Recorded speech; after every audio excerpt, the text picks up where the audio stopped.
Bugun koreys tili darsimizning 5-darsi koreys tilining ya'ni biz bugun kasblar haqida gaplashamiz. Unda boshladik. Siz buni ko'rishdan oldin 1, 2, 3, 4 darslarni ko'rishingiz shart. Shundagina buni tushunishingiz juda ham oson bo'ladi.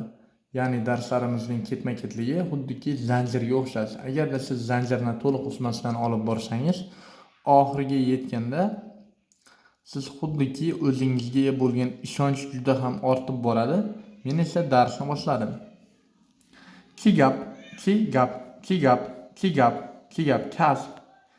Kasb.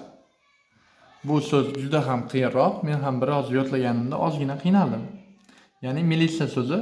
Militsiyani ko'rganingizda sizning xayolingizga keladigan bu koreyscha so'z Kyong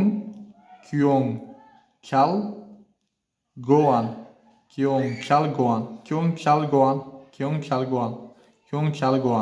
Militsiya Kyong Chalgoan. Shifokor so'zi esa oson. Isa, ya'ni ija stolga o'xshab ketadi, lekin Isa shifokor. O'qituvchi, avvalgi darsimizda o'tganimizdek, Son Sengnim o'qituvchi, Hakseng o'quvchi. Firma ishchisi. Mana bu so'z qo'sh unlida kelgan. Hve sa von. Mana bu ikkalasi vo tarzda. Mana bu n bo'lgani uchun Hve sa von, firma ishchisi, firma ishchisi.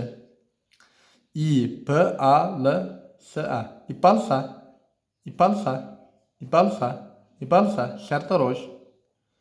Pochtalyon degani uchebu, pochtalyon. Davlat xodimi. Bu yerda gong mu won, firma ishchisiga o'xshab, woni bor oxirida. Gong mu won. Hamshira. Kanhossa, hamshira. Bugalter. Kesanja. Mana bu ja so'zi juda ham talaffuzga osonroq. Ja, oddiygina ja. Kesanja bugalter.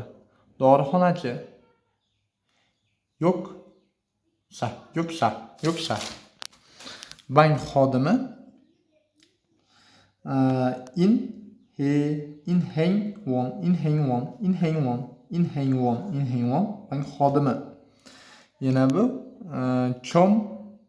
chomwon sotuvchi. Chongap won, ofitsiant. Ofitsiant. Sobang goan, o'to'chiruvchi.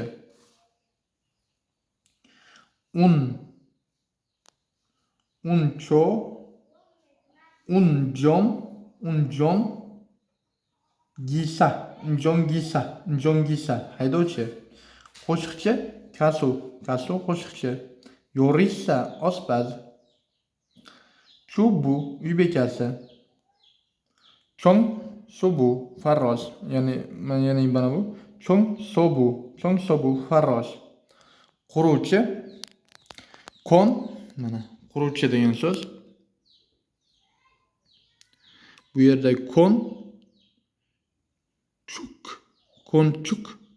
konchukga, quruvchi, ishchi degan so'z, oddiy ishchi.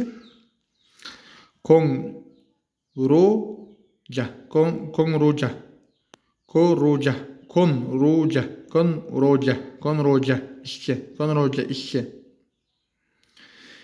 Gisulja, texnik usta. Moksu, duradgor. Yana sizda kasbingizda nima degan so'z bor? Bu yerda keltirilgan, ya'ni mana